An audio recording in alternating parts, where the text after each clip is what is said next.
మనం అన్నం తినగానే ఈ పనులు చేయకూడదు, ఓకేనా? అన్నం తినగానే నీళ్ళు ఎక్కువగా తాగరాదు.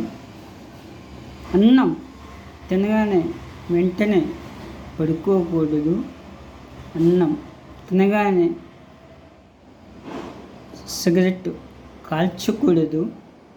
అన్నం తినగానే వేడి నీటితో స్నానం చెయ్యరాదు. అన్నం తినగానే ఫ్రూట్స్ అంటే పళ్ళు తినరాదు.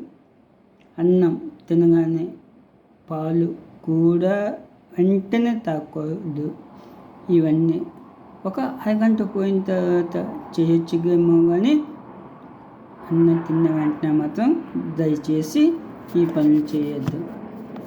ఇది ఒక ఆరోగ్య చిట్కా.